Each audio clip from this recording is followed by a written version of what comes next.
मग सरकारच आहे, आम्ही आता कोणाच्या बापाला घाबरत नाही अशा प्रकारचा आविर्भाव आणून ज्या पद्धतीने वागतात, मला वाटतं विरोधकावर तशा पद्धतीने बोलणं मी समजू शकतो, पण पत्रकारांवर बोलण्याच्या बाबतीमधला ज्यावेळेला काही निर्णय घेतले जातात, मला वाटतं आणि ते मीडिया चालू असताना सुद्धा बोलणं आणि ते मला वाटतं की चुकीचं आहे. आणि मला वाटतं तशा पद्धतीची परिस्थिती सध्या राज्यात सगळीकडे चालू आहे. त्यामुळे वेगळं काय घडलं असं तुम्हाला वाटत असेल तर मला वाटत नाही. मला वाटतं की पत्रकारांना आजही सगळीकडे दाबण्याचा प्रयत्न होतो. मुक्तपणाने बातम्या देण्याच्या संदर्भातून त्यांना बंदी आहे. तोच आदर्श घेऊन खासदार संजय पाटलांनी तोच कित्ता गिरवलाय असं माझं मत आहे. परंतु संजय दिना पाटील हे तुमच्या पक्षाचे पूर्वाश्रमीचे खासदार आहेत, तुमच्या पक्षात वाढलेले गेलेले आहेत, परंतु त्यांनी अशा म्हणजे 5-5 जणांची आम्ही खून केलेल्या आहेत, त्याचसोबतच तुमच्या घरावरती बॉम्ब टाकू अशा पद्धतीची भाषा आमच्याकडे होते तेव्हा ते पवारसाहेबांच्या असलेल्या शिकवणीतून सुसंस्कृत होते. आमच्याकडून गेल्यानंतर ते बिघडलेत आणि मला वाटतं की ज्यांच्यावर आता गेले त्यांची भाषा तशीच असेल तर त्याला त्यांचा तरी दोष काय. खरं तर काल या संदर्भामध्ये जेव्हा एकनाथ शिंदे यांना प्रतिक्रिया विचारली असतात तेव्हा त्यांनी सगळा दोष जे काही संजय दिना पाटील बोलल्याचा सगळा दोष एक प्रकारे संजय राऊत यांच्यावर फोडल्याचं दिसून येत आहे आणि कडक कारवाईची मागणी जी केली जात होती किंवा पोलीस तक्रार करण्याची जी मागणी केली जात होती त्या मागणीला पण एक प्रकारे त्यांनी बगल दिल्याचं दिसून येतं. मला एक कळत नाही की विरोधी पक्षाने टीका केली, विरोधी पक्षाच्या नेत्याने एखाद्या टीका केली की त्याच्यावर दोष दिला जातो आणि सत्तेमध्ये असलेले मंत्र्यांपासून सगळेजण ज्या प्रकारे वाचाळवीर म्हणून वागतात, ज्या पद्धतीने बोलताय, ज्या पद्धतीने स्टेटमेंट देत आहेत, मला कुठलं संजय राऊतने असं कोणाला बोलला नाही मी बॉम्ब टाकतो, संजय राऊत असं कोणाला बोलला नाही मी तुला गोळ्या घालतो, मी 5 जणांना मारून टाकलेलं वगैरे. मला वाटतं की त्यांच्या सगळ्या पूर्वीचा इतिहास जर काही लोकांचा काढलेला आहे, काही लोक ज्या पद्धतीने बोलतात, सत्तेमध्ये असलेले शिवसेना शिंदे गटच नाही भाजपमधले सुद्धा काही मंडळी अशाच पद्धतीने वक्तृत्व करतात ना आणि ते समज देऊन सुद्धा तसेच वागतात. मग याचा अर्थ असा होतो की कुठल्याही प्रकारची धाक किंवा भीती किंवा वरिष्ठांच्या पक्षाच्या असलेल्या विचाराच्या असलेल्या संस्कृतीचा विचारच राहिलेला नाही असं दिसून येत आहे. रोहित पवार हे पुन्हा एकदा आंदोलन करणार आहेत. 29 तारखेला संभाजीनगरमध्ये ते आंदोलन करणार आहेत. शेतकऱ्यांच्या कर्जमाफीवरतून त्यांनी सरसकट कर्जमाफी व्हावी यासाठी खरंतर अन्नत्याग आंदोलन केलेलं होतं, उपोषण केलेलं होतं. त्या संदर्भातली एक बैठक लावणार म्हणून सरकारने आश्वासन दिलेलं होतं, परंतु ती बैठक न लागल्यामुळे ही त्यांची आक्रमक पवित्र आहे. पक्षाला विश्वासात घेऊन रोहित पवार हे आता आंदोलन करतात की सगळा वेगळा त्यांचा स्वतंत्र कारभार सुरू? नाही, मला वाटतं की ते आंदोलन करताना पक्षाचा कुठलाही अजेंडा किंवा झेंडा घेऊन त्यांनी आंदोलन केलं नव्हतं. त्याला कारण पण तसंच होतं की त्याला पक्षीय रंग लागू नये, शेतकऱ्यांसाठी आपण लढतोय आणि शेतकऱ्यांचा एक लोकप्रतिनिधी म्हणून आवाज उठवण्याचा प्रयत्न करतोय. ह्यामध्ये सर्वांनी सामायिक व्हावं अशा प्रकारची त्यांची अपेक्षा होती आणि मला वाटतं आम्ही सगळेजण त्या आंदोलनामध्ये त्या ठिकाणी सहभागी झालो होतो आणि त्याच वेळेला गिरीश महाजन त्या ठिकाणी ज्याला संकटमोचन म्हणतात ते आले होते आणि त्यांनी सांगितलं होतं की 22 तारखेपर्यंत आपण ही बैठक घेऊ आणि त्यातून ज्या काही तुमच्या सूचना आहेत त्यातून निर्णय घेऊन टाकू, कारण एक समिती केल्यानंतर परत दुसरी समिती करणं योग्य नसल्यामुळे त्या समितीच्या असलेल्या सूचना त्या समोर ठेवून आपण निर्णय घेऊ.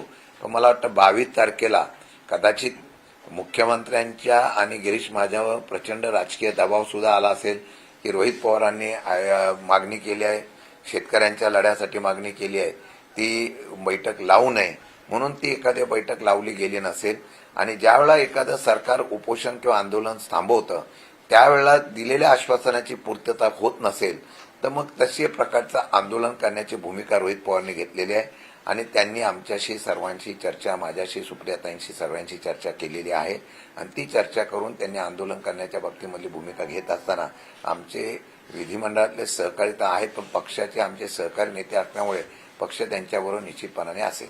खरं तर रोहित पवार असं देखील म्हणतात की राष्ट्रवादी काँग्रेस पक्षामध्ये त्यांच्या कुटुंब प्रमुखाचंच काही चालत नाही अशा पद्धतीचं वक्तव्य ते करतात. हा त्यांचा आरोप सुनेत्रा पवारांकडे. सुनेत्रा पवारांचं पक्षात काही चालत नाही अशा पद्धतीचं त्यांचं एक मत आहे. नाही, मला याच्या बाबतीत कल्पना ते काय म्हणाले ते मला वाटतं की या बाबतीमध्ये मला माहित नसल्यामुळे मी काय बोलणं बरोबर नाही. काय ते काय बोलले मी ऐकलेलं नाही, ऐकल्यानंतर मी बोलेन. तुम्ही बोलात की नवीन बदल काही पक्षामध्ये केले जाणार आहेत. ते बदल कोणते असले आणि वर्धापन दिनाच्या दिवशी सांगण्यात आलं होतं की महाराष्ट्र दौरा देखील केला जाणार आहे. हो. तर त्या दौऱ्याबद्दल काही चर्चा झाली आहे का बैठकीमध्ये? कधीपासून असेल? नाही, महाराष्ट्राचा दौरा करण्याच्या बाबतीमधला आम्ही निर्णय घेतोय. पहिलं पक्षांतर्गत बदल करण्याच्या संदर्भामधल्या काही आम्ही निर्णय घेतोय. ते झाल्यानंतर भविष्य काळामध्ये येणाऱ्या काही दिवसामध्येच मी स्वतः, माझा तर असा प्रयत्न आहे, त्या दिवशी पण मी प्रमुख महाविकास आघाडीच्या नेत्यांच्या समोर चर्चा करताना सांगितलं होतं की संयुक्त महाराष्ट्र दौरा तिन्ही पक्षाचा करणं गरजेचं आहे. अनेक विषय आहेत, अनेक विषयाच्या संदर्भात लोकांमध्ये नाराजगी आहे. आपण विभागन जाण्यापेक्षा आम्ही एकत्रितपणे संयुक्तपणे गेलो तर एक कार्यकर्त्यामध्ये बळ निर्माण होईल आणि त्याच पद्धतीने आंदोलन करण्याच्या बाबतीमधली स्फूर्तीमान होईल. मला वाटतं की तशा बाबतीमध्ये मी हर्षवर्धन सकपाळ आणि उद्धवजी ठाकरे साहेबांच्या प्रमुख नेत्यांशी आम्ही बोलतोय आणि तसा दौरा करण्याचा प्रयत्न मी करतोय. ते करत असताना आमच्या पक्षाच्या खासदार आमदारांपासून सगळेजण महाराष्ट्रामध्ये संपूर्ण फिरतील आणि महाराष्ट्रामध्ये सगळ्या जिल्ह्यामध्ये आमचे जे लोकप्रतिनिधी आहेत ते सुद्धा फिरते आणि तशा प्रकारचा दौरा सुद्धा आम्ही काही दिवसामध्ये आम्ही निश्चित करतोय. शिंदे साहेब, 23 तारखेला आमदार सना मलिक यांनी ट्रिपल तलाक या मुद्द्यावर बोलत असताना एक उल्लेख केला, त्यांचा व्हिडिओ खूप व्हायरल होतोय, ज्याच्यामध्ये ते असं म्हणतायत की बहुपत्नीत्व जर कुराणमध्ये सांगितलेलं आहे आणि कुराणच्या नुसार आम्ही मुस्लिम लोक चालत असतो, त्यामुळे तसा कायदा जर भारतात केला जाणार असेल तर अयोग्य नाही असं त्या म्हणाले. त्यांचा हा जो मुद्दा आहे, या मुद्द्यावर प्रचंड राजकारण होतंय. आज सुनील तटकरे जे प्रदेशाध्यक्ष आहेत त्यांनी असं एक ट्विट केलेलं आहे की त्यांची ती वैयक्तिक भूमिका आहे, त्यांच्या मताशी आम्ही सहमत नाही. मग त्यांनी सरकारमधून बाहेर पडलं पाहिजे. असं आहे की सरकारने काय निर्णय घ्यायचे ते सरकारमधल्या पक्षामध्ये आहेत. सत्तेमधल्या सना मलिक यांच्या वक्तव्याशी सना मलिक ह्या राष्ट्रवादी अजितदादा गटामध्ये आणि ते अजितदादा गट हा सध्या महायुतीमध्ये आहे. त्यांनी ह्या बद्दलचा विषय जो आहे तो त्या पक्षामध्ये मांडणं गरजेचं आहे, महायुतीमध्ये मांडणं गरजेचं आहे. जर महायुती त्या ठिकाणी त्यांना सहकार्याची भूमिका घेत नसेल तर त्यांच्या पक्षाने निर्णय घ्यावा की काय धोरणं काय असेल. हा त्या संदर्भामध्ये प्रांताध्यक्ष एक म्हणतायत, ते एक म्हणतायत, अशा प्रकारची जर चर्चा होत असेल तर मला वाटतं की त्यांच्या पक्षाने आता स्पष्टीकरण करावं. सर, राम मंदिरच्या चोरी प्रकरणावरून आता पहिल्यांदा गुन्हा नोंद झालेला आहे. खरं तर 15 दिवस झाले राम मंदिरामधल्या दानपेटीमधनं पैसे चोरल्याचा सगळा आपण सिलसिला पाहतोय. संजय राऊतांनी याच्यामध्ये खळबळजनक आरोप केलेत की अयोध्येतल्या राम मंदिरासाठी उद्धव बाळासाहेब ठाकरे पक्षाने देखील मोठ्या प्रमाणात देणगी दिलेली होती. सोन्याच्या विटा, चांदीच्या विटा, त्याचसोबतच 1000 कोटी रुपये हे सगळे गायब झालेले आहेत. अशा पद्धतीची ही सगळी प्रक्रिया आहे. यावरती पक्षाची अधिकृत भूमिका काय?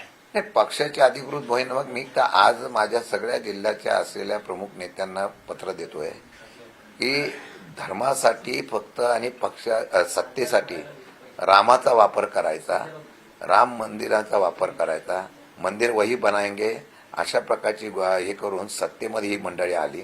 पण मंदिर बांधत असताना त्या मंदिराच्या माध्यमातून संजय राऊत म्हणतात त्याप्रमाणे कोट्यावधी रुपयाची त्या ठिकाणी देणग्या गोळा झाल्या आहेत, त्याचा कुठेही हिशोब नाही. आणि ते मंदिर पूर्ण होत असताना आता तिथं दानपेटीलाच चोरीला जाते. आणि मला कळलं की तिथले जो विश्व हिंदू परिषदेचे उपाध्यक्ष आहेत त्यांना त्या आरोपातून बाजूला ठेवलेला आहे आणि त्यांच्या बाकीच्या नोकर, ड्रायव्हर वगैरे ह्यांच्यावर गुन्हा दाखल केलेला आहे. मला वाटतं की आता ही चौकशी होत असताना मी सगळ्या देशातल्या लोकांना आणि या राज्यातल्या लोकांना सांगणार आहे, आता तरी आपण बघून घ्या की जर मंदिराच्या नावाखाली कोट्यावधी रुपये गोळा होतात, मंदिराच्या रामाच्या नावाखाली मतं मागितली जातात आणि ही सगळं घेतल्यानंतर सुद्धा तिथे जर अशा प्रकारचा भ्रष्टाचार होत असेल, अशा प्रकारच्या मंदिराच्या असल्याचा गैरफायदा होत असेल आणि त्याची चौकशी सुद्धा जुजबी होत असेल तर मला वाटतं योग्य नाही. मला असं पण कळलं की मध्य प्रदेशमध्ये सुद्धा जे आपलं हिंदूचं दैवत असलेल्या त्या ठिकाणच्या उज्जैनच्या मंदिरामध्ये सुद्धा प्रचंड प्रमाणात मुख्यमंत्र्यांचं नाव आलेलं आहे. बाजूला जमीन घेतलेली आहे, तिथे बांधकामामध्ये काहीतरी भ्रष्टाचार झाला, अशा प्रकारच्या अनेक तक्रारी येतात. निदान देवाला तरी त्या भ्रष्टाचारातून सोडावा अशी आमची विनंती आहे. नाही, पण राऊतांचं यामध्ये असं म्हणणं आहे की जे पैसे ते नेमके गेले कुठे आहेत, कारण की खासदार पण फोडण्यात आले, मग ते पैसे तिकडे गेलेत का, असा देखील प्रश्न मी तोच म्हणता मांडला की कोट्यावधी रुपये गोळा झाले मंदिराच्यासाठी. लोकांनी अगदी भावनिकतेने पक्षविक्ष न बघता त्यांनी सगळ्यांनी दिलेले आहेत. आता हे पैसे गोळा झालेल्याचा हिशोब कोणाकडे मागायचा? आता तो हिशोब कधी निघाला बाहेर? दानपेटीतूनच चोरी झाली तेव्हा निघाला, पण त्याच्या अगोदर बांधकाम करताना जे काही गोळा झालं त्याचा हिशोब कोणाकडे मागायचा हा प्रश्न आहे.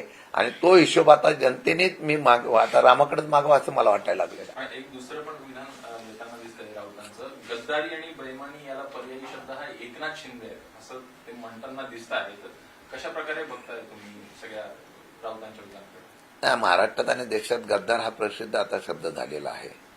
आता तो कोणाकोणाला लागतो त्याची यादी फार मोठी आहे. मला वाटतं की आता ती यादी जर बघायला गेली तर एकच व्यक्ती नाही, अनेक लोक आहेत. पण ही गद्दारी करायला लावणारे कोण हे पहिले प्रमुख आहेत ना. गद्दारी करण्यासाठी ज्या पद्धतीने प्रवृत्त केलं जातं, माणूस गद्दार कधी होतो? फार एकनिष्ठेच्या शपथा घेतात सगळेजण आणि एकदम अचानक गद्दारी होते. मग सांगतात विकासाच्या कामासाठी आम्ही जातो. 2.5 वर्ष विकास कामं दिसत नाही. स्वतःचा विकास करण्यासाठी गेले तर काय माहीत नाही, पण जनता शून्य आहे. मला वाटतं की आता गद्दारी करण्यासाठी जी काय प्रवृत्ती वाढलेली आहे तेच मोठे गद्दार आहे. परवा महाविकास आघाडीची एक बैठक झाली. त्या बैठकीला खूप मोठ्या प्रमाणावर आमदार अनुपस्थित होते. ते प्रमाण एवढे जास्त होते की 23 जवळपास आमदार वेगवेगळ्या कारणांमुळे त्या ठिकाणी अनुपस्थित राहिले.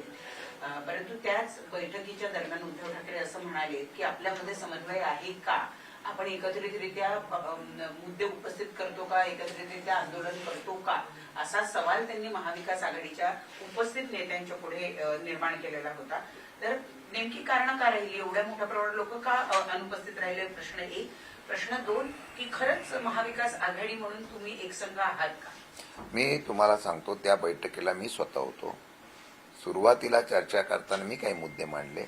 महाविकास आघाडीमध्ये भविष्य काळामध्ये कसं गेलं पाहिजे याच्या संदर्भातला मुद्दा मांडला. तो उद्धवजी साहेबांनी त्या पद्धतीने मुद्दे मांडलेले आहेत. मी एवढंच सांगितलं आणि त्यांनी पण सांगितलेलं आहे. कुठल्याही प्रकारचं त्याच्यामध्ये एकवाक्यता नाही असं नाही आहे. आमचं एवढंच म्हणणं होतं सगळ्याचं दोघांचंही की आपण भविष्य काळामध्ये एकसंगतेने संयुक्तपणाने या महाराष्ट्रामध्ये एकत्रितपणे गेलं पाहिजे. आपल्या कार्यकर्त्यामध्ये आणि लोकांमध्ये जाऊन मिसळलं पाहिजे आणि तशा प्रकारची आंदोलनं आता वेगवेगळी करण्यापेक्षा संयुक्त करावी अशा प्रकारचा एक प्रस्ताव मी मांडला होता.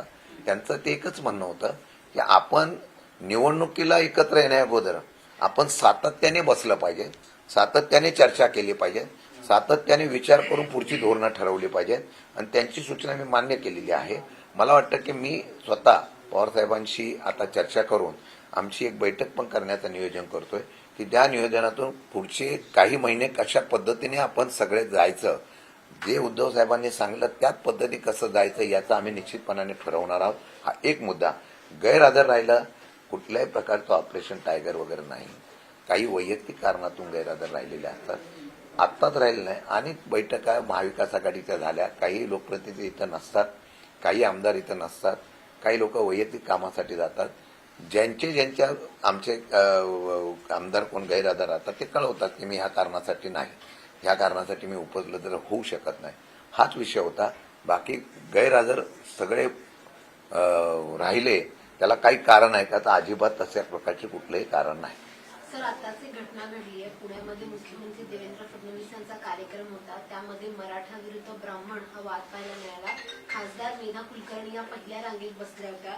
तर आमदार जे आहेत अभिमन्यू पवार त्यांनी त्यांना उठवलं आणि सांगितलं मराठ्यांच्या कार्यक्रमात तुम्ही पहिल्या रांगेत का बसताय, दुसऱ्या रांगेत बसा. आणि त्या थेट उठून निघून गेले. त्यामुळे हा वाद पाहायला मिळतोय. आता खरं म्हटलं तर हा वाद ब्राह्मण मराठा नाही, आता अनेक समाजाचा होतोय. आपण जर बघितलं तर हे वाद लावणाऱ्यांना आता त्यांच्याच पक्षामध्ये तो अनुभव येतोय. मला वाटतं की आपण जर बघितलं असेल तर मागच्या काही कालावधीमध्ये मी परत एकदा सांगतो, सत्तेसाठी या समाजामध्ये वाद निर्माण करण्याची एक जी वृत्ती वाढलेली होती ती आता पक्षापर्यंत पोहोचलेली आहे. त्यामुळे आता पक्षापर्यंत पोहोचलेल्या या वादाचा आता मुख्यमंत्री देवेंद्र फडणवीस आणि त्या पक्षाचे नेते यातून मार्ग काढतील. मराठा आणि ब्राह्मण वाद निर्माण झाला ते आता पक्षापर्यंत पोहोचण्याच्या बाबतीत मला निश्चितपणाने घडलेली घटना दिसते तुमच्या. मला वाटतं की आता त्याचं उत्तर त्यांनी द्यावं. सर, पाणी साठा अत्यंत कमी राहिला राज्यभरामध्ये. हवा तसा पाऊस जो आहे तो ग्रामीण भागात आणि शहरी भागात पण पडत नाही. मुंबईमध्ये देखील एक दिवस पाऊस पडला, त्याच्यानंतर पाऊसच नाहीये. धरण क्षेत्र कोरडं पडत चाललेलं आहे. ज्या ठिकाणी धरणं आहेत मुंबईला पाणी पुरवठा होतो. मुंबईसह इतर अनेक MMR रिजन्स मध्ये मोठ्या प्रमाणात पाणी कपातीचं संकट आहे सध्या. ऑगस्ट 19 तारखेपर्यंतच पाणी साठा या राज्यामध्ये शिल्लक राहिलेला आहे. सरकार या सगळ्याकडे गांभीर्याने बघत नाहीये का पाणी साठवण्याच्या संदर्भात? सरकार गांभीर्याने कुठे बघतंय? सरकार फक्त गांभीर्याने पक्ष फोडणे, नेते फोडणे, खासदार फोडणे, आमदार फोडणे या कामातच लागलेलं आहे. त्यांना निवडणूक आणि सत्ता फक्त पाहिजे. आज जर बघितलं तर ही गांभीर्याची परिस्थिती आता आहे असं समजू नका. येणाऱ्या काळामध्ये वाढणाऱ्या शहरीकरणाचा प्रचंड असलेला धोका हा निसर्गाच्या माध्यमातून तर पाहायला मिळेलच, परंतु पाणी साठ्याचा परिणाम हा शहरी भागामध्ये सर्वात मोठा होईल.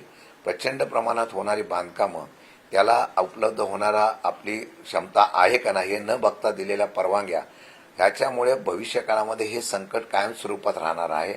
आणि ते संकट टाळायचं असेल तर त्याच्या पद्धतीने सरकारने कुठल्याही प्रकारचं गांभीर्याने घेतलेलं नाही.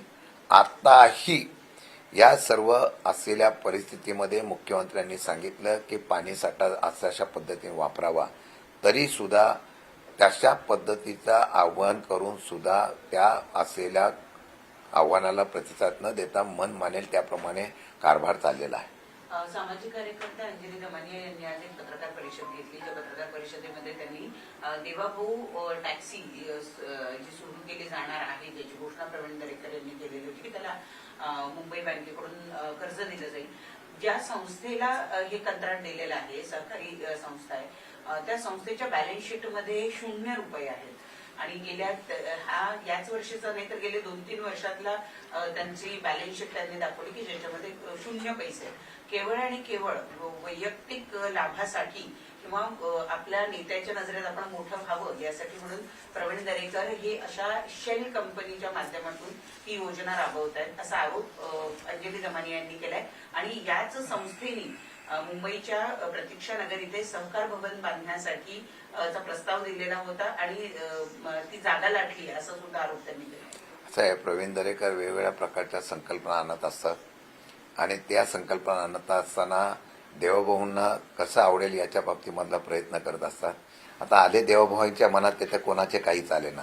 मला वाटतं की आता या सगळ्या नवीन नवीन प्रकारच्या योजना आणण्याचा प्रयत्न ते करतील. आता टॅक्सीच्या बाबतीमध्ये आपण वेगवेगळ्या प्रकारच्या, आता उबर सगळ्या टॅक्स्या बंद पडतील मला वाटतं, आणि ह्या त्या टॅक्स्या चालू होतील. परंतु त्या टॅक्सीमध्ये फक्त फोडणारे बसू नये एवढंच आमचं म्हणणं आहे की खासदार आमदार फोडायच्या बाबतीमध्ये टॅक्सी उपलब्ध होणं एवढी काळजी घ्यावी.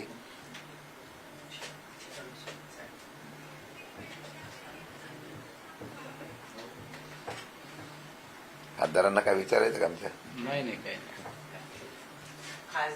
खासदारांना एकच विचारू शकतो की बाबा ऑपरेशन टायगरसाठी तुम्हाला फोन आला नाही? अरे त्यासाठी त्यांनी तेवढ्यासाठी वाघ घेऊन फिरत होते.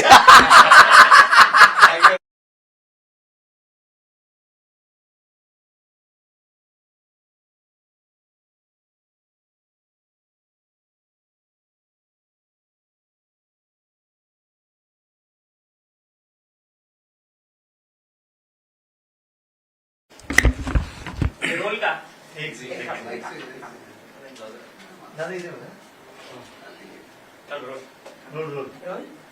साहेब, ऑपरेशन टायगरची जोरदार चर्चा आहे.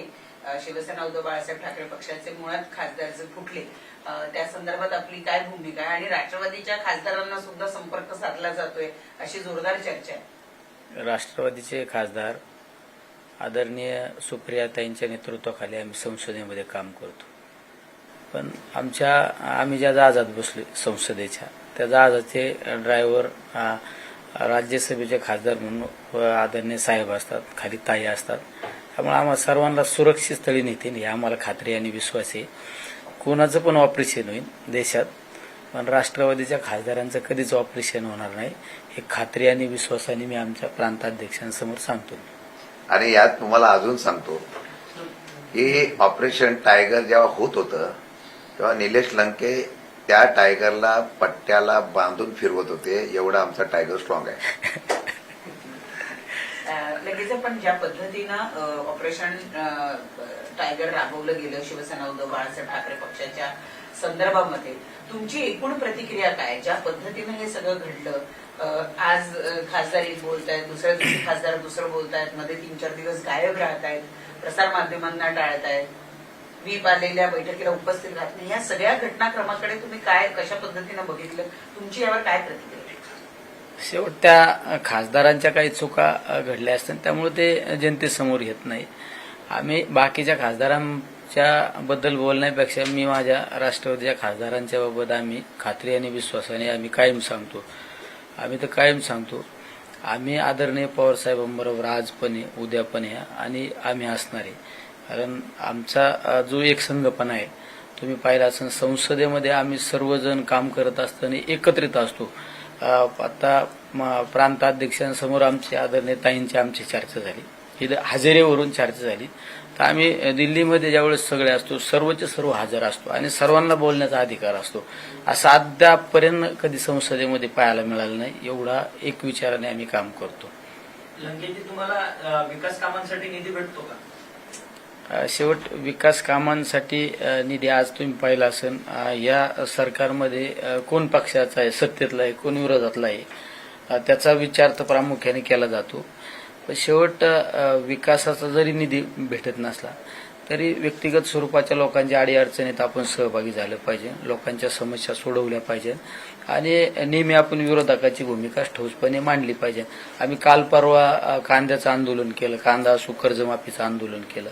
दुसऱ्या दिवशी आम्ही मार्केटला पाहिलं तर 25 रुपये भाव वाढला.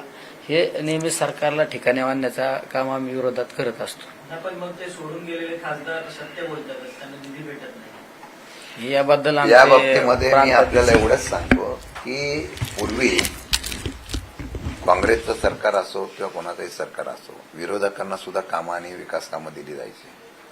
सध्या देशात राज्यात एक वैली प्रथा पडलेली आहे. विरोधातला आणि खासदार असेल, आमदार असेल, सत्तेमधला आमदार खासदार असेल, तो पण लोकांनी निवडून दिलेला असतो. लोकांनी निवडून दिलेल्या लोकप्रतिनिधीला जर निधी मिळत नसेल तर हे सर्वात दुर्दैवाचं आहे. आणि निधी द्यावा म्हणून तुम्ही आमच्याकडे या हे आम्ही दाखवणं त्याच्यापेक्षा दुर्दैवाचं आहे. अजून तुम्हाला सांगतो, आणि मग सत्तारूढ खासदार आमदारांना पैसे द्यायचे, निधी द्यायचा आणि विरोधकांना द्यायचा नाही, ही नवीन प्रथा झालेली आहे. सत्ता येते जाते. उद्या मला आठवतं त्यावेळेला एकनाथ खडसे असताना जेव्हा निधी कमी दिला म्हणून त्यांनी आंदोलन केल्यानंतर लगेच आपण त्यांना निधी देण्याच्या बाबतीत निर्णय घेतला गेला. मला एक कळत नाही की ही कुठली प्रथा आहे. मगाशी लंकेसाहेब म्हणाले निधीवरच फक्त लोक आता लोकप्रियता किंवा लोक निवडून देतात, विकास कामाला देतात. हा सगळा आता पूर्वीचा फोकस जे सांगतात खासदार, हा चुकीचा आहे. सध्या ज्या पद्धतीने निवडणुका होतात त्या निवडणुका मला सोप्या जावा म्हणून त्यांचा वैयक्तिक निधी मिळवण्याच्या संदर्भातला आता फायदा बघितला जातो. ही सत्य परिस्थिती आहे. आणि मग लंकेसाहेब म्हणतात त्याप्रमाणे फक्त विकास कामावरच निवडणुका होत नाही, तर लोकांशी असलेल्या सुखदुःखात आणि लोकांशी असलेल्या आपलेपणातून जो नेता वागतो तो निश्चितपणाने त्याला लोक स्वीकारतात.